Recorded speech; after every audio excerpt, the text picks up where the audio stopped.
British SAS operators had seen jungles before, or so they thought. But nothing prepared them for the humid, suffocating maze of vegetation in central Mindanao. They arrived confident, cracking jokes about tourist-level foliage, even poking fun at the Filipino soldiers assigned to train with them. Cameras rolled, boots stomped, and smirks spread across British faces. But when the Filipino scout unit lined up silently, their eyes sharp and movements almost soundless, the atmosphere shifted. The jungle seemed to recognize them. Still, the SAS laughed. "Let's see what these guys can do," one Brit said. 10 minutes later, they weren't laughing. The joint training was supposed to be simple: navigation, tracking, evasion. But the Filipino contingent wasn't just any group. They were seasoned jungle operators who'd grown up in the terrain. Some of them had spent their childhood climbing trees, hunting wildfowl, and reading the forest like a familiar book. To them, the jungle wasn't hostile, it was home. The SAS, meanwhile, approached it like a puzzle solvable through brute discipline. They had gear, maps, GPS systems. The Filipinos had instinct, memory, and an unspoken connection with every rustle and shadow around them. As the exercise began, the SAS strode confidently, machete swinging, expecting the Filipinos to follow their lead. Instead, the Filipinos slipped away without a sound, melting into the undergrowth so seamlessly that the British team stopped mid-step. "Where'd they go?" one whispered. There was no answer, only the eerie quiet of a forest holding its breath. The SAS fanned out, scanning with their scopes. Nothing. Not a footprint. Not a broken leaf. Just silence. And suddenly, the British soldiers realized the game had started. 10 minutes into the navigation drill, the SAS team leader barked an order: locate the Filipino team before they reach the extraction point. But each direction the British scouts moved, they felt watched. A twig snapped, too deliberately. A leaf fell, too close. Then a whisper cut through the air. "Tag." The Brits spun around. No one there. Another whisper came from behind. They circled again. The jungle was playing tricks, or so they thought. But it wasn't the jungle. It was the Filipinos closing in. The first capture happened so fast that an SAS corporal yelped in surprise. A Filipino soldier dropped from a branch above him, tapped his shoulder, and disappeared again before the Brits even raised their rifles. "You've got to be kidding," the corporal muttered, red-faced. The other Brits weren't amused anymore. The Filipinos reappeared 30 meters away, grinning like they had just completed a warm-up stretch. "You rely too much on your gear," one Filipino scout teased softly. "The jungle doesn't care about equipment. It listens to instinct." What stunned the SAS further was how the Filipinos moved with almost supernatural synchronicity. They communicated through gestures, glances, and even subtle breathing patterns. When one crouched, all crouched. When one ran, the others flowed like water behind him. Meanwhile, the SAS found themselves getting tangled in vines, slipping on muddy slopes, and relying too heavily on compasses that spun unpredictably thanks to mineral deposits in the soil. Technology was failing them. Nature favored the Filipinos. At the 20-minute mark, the SAS regrouped, sweaty and frustrated. Heat clung to their uniforms like an extra layer, while mosquitoes swarmed around their exposed necks. The Filipinos, however, barely swatted any insects away. One Filipino soldier explained later, "If you keep slapping them, you'll make noise, and the jungle will hear." The Brits exchanged glances. They were beginning to understand that the jungle wasn't something to conquer, it was something to respect. And the Filipinos had long earned that respect. The SAS tried switching tactics. Instead of chasing, they attempted to ambush. They hid behind thick tree trunks, crouched low under massive ferns, and spread out strategically. But their breathing was too loud, their boots too heavy, and their scent too foreign. The Filipinos smelled the shampoo on their hair, the detergent in their uniforms, even the lingering scent of breakfast. One Filipino scout chuckled quietly, "You smell like London." Then he tapped the British team leader on the shoulder, signaling another capture. The turning point came when the SAS attempted to track the Filipinos using footprints. They found a trail, deep, clear, unmistakable. Too easy. So they followed it. After 15 minutes, they reached a small clearing and froze. The footprints led them in a circle, right back to where they began. Laughter echoed from above as two Filipino soldiers sat comfortably on a branch, swinging their legs. "We made those footprints," one said cheerfully. "Thought you needed a little help." Embarrassment morphed into determination. The SAS pushed harder, spreading wider to cover more ground. But the jungle fought back. Vines snatched at their gear. Mud swallowed their boots. Thorns scraped their arms. Meanwhile, the Filipinos were gliding across the forest floor barefoot, moving like the wind.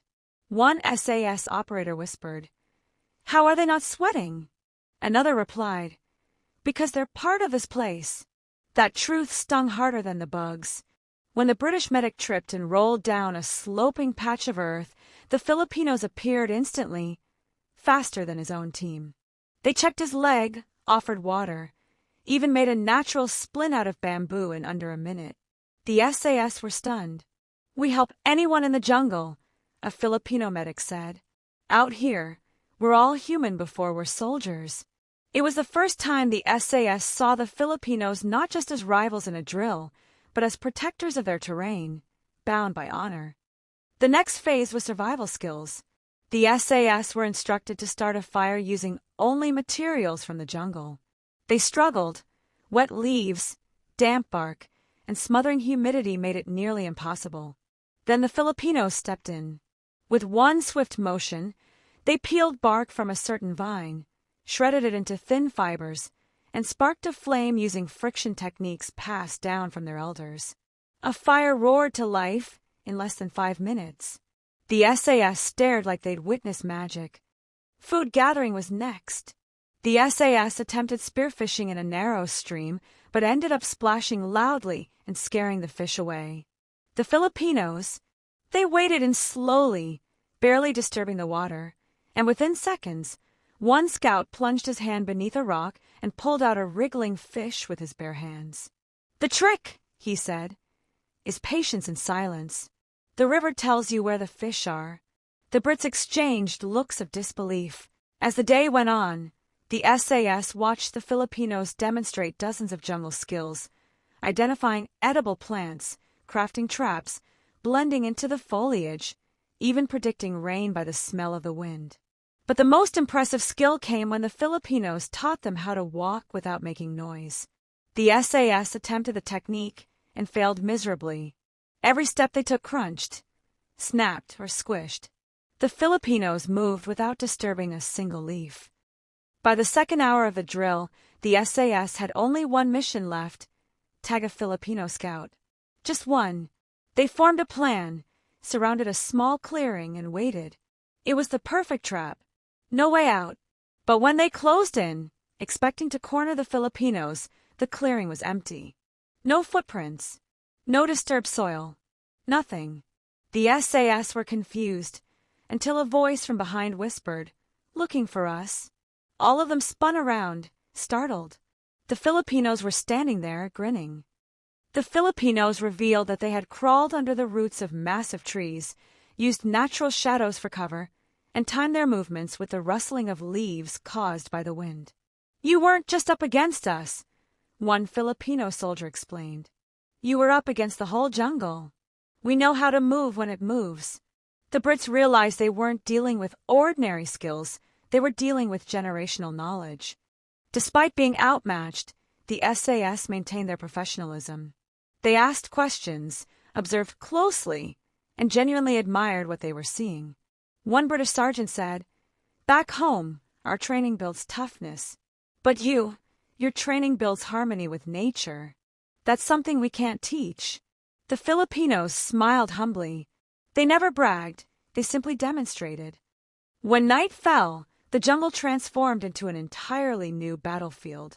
The SAS relied on night vision goggles, infrared lights, and high-tech gear. The Filipinos relied on moonlight, the sound of insects, and the glowing reflection of animal eyes. They didn't just navigate the darkness, They owned it. The SAS felt clumsy and blind compared to the Filipinos, who moved with the confidence of predators. During the night exercise, the SAS set up camp with military precision, tents pitched, perimeter secured, alarms set. The Filipinos didn't set up tents at all. They wove palm leaves into lightweight shelters, camouflaging them so perfectly that the SAS walked past them multiple times without noticing.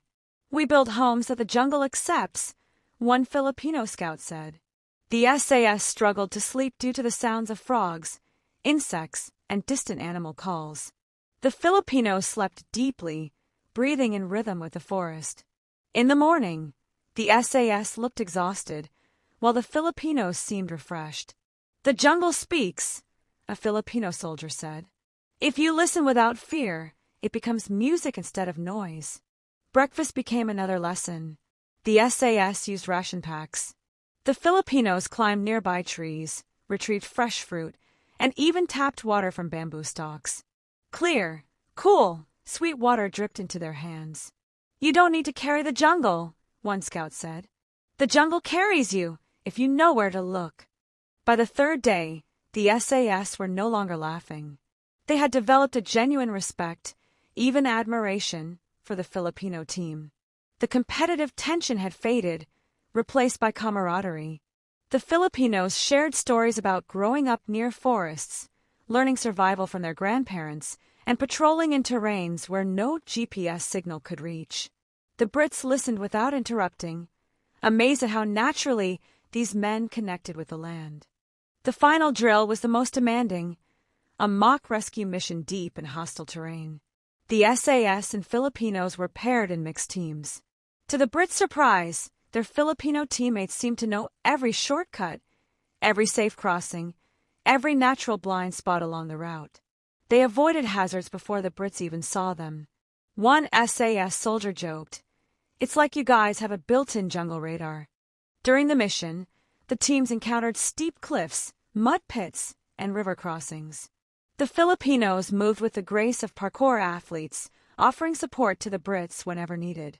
"We help each other," one Filipino scout said. "Jungle doesn't care about rank or nationality. It tests everyone the same."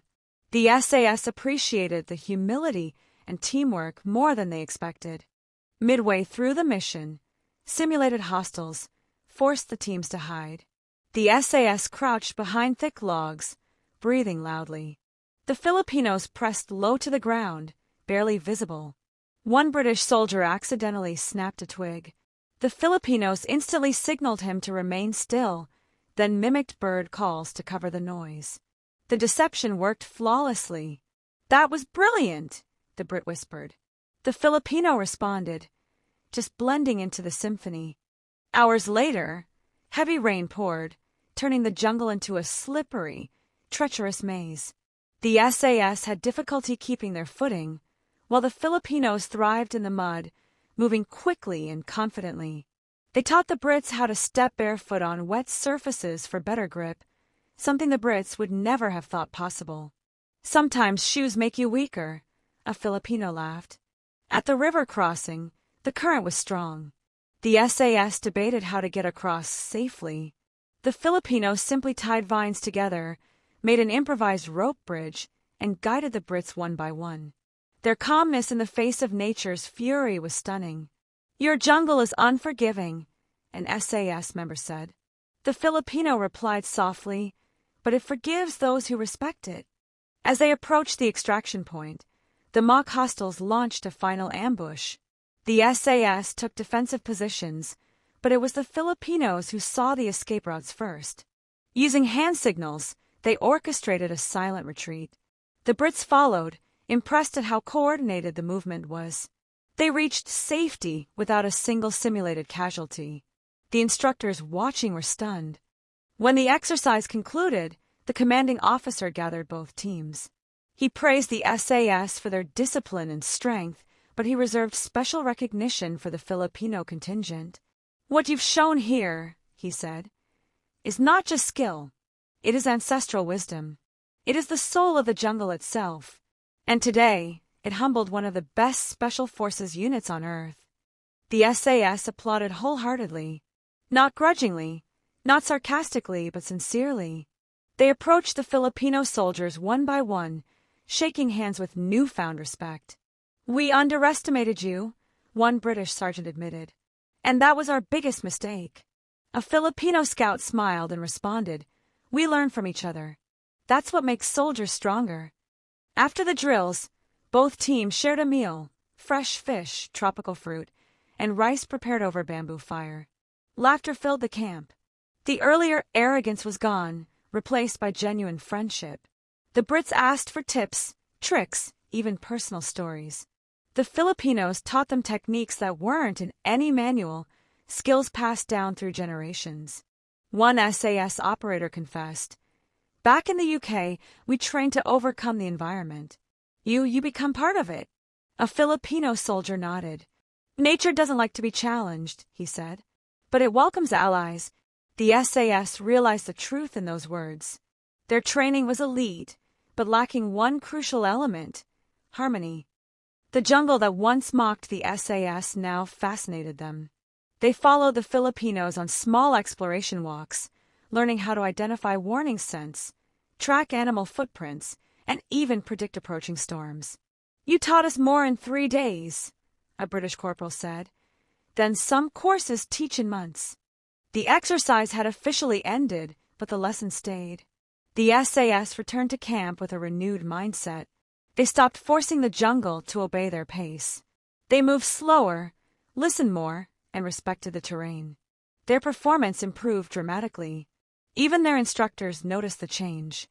Before the SAS left the Philippines, a small ceremony was held. The Filipinos presented them with hand-woven bracelets symbolizing unity in adversity. In return, the Brits gave them SAS patches, a rare gesture of respect. "You've earned this," the British commander said. "Few ever do."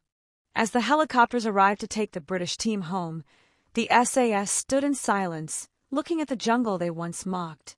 It was no longer a hostile wilderness. It was a teacher, a mentor, a place that revealed their weaknesses and sharpened their strengths. "We'll be back," one SAS operator promised. "Next time with open minds." The Filipinos nodded proudly. "You handled the jungle well in the end," one said. "Not many do." The Brits smiled. They knew the truth. They survived because the Filipinos guided them, not just through the terrain, but through humility. Back in the UK, the SAS shared their experiences with their superiors. Their reports emphasized one point repeatedly: the Filipino jungle operators are among the best in the world. Training doctrines were updated, new techniques were adopted. What began as laughter ended as admiration. The story spread throughout military circles. Experts analyzed it, soldiers repeated it, and officers referenced it during training lectures. It became a reminder that strength is not just muscle and weaponry. Sometimes it is harmony with nature, patience, and ancestral wisdom. And so, the tale of how the British SAS laughed at Filipino jungle skills and regretted it 10 minutes later became legend. Not a story of humiliation, but of enlightenment. A story showing that respect is earned not through boasting, but through mastery. A story proving that in the heart of the jungle, the true kings are those who understand its pulse. And the Filipinos, they were born with it. Thanks for watching.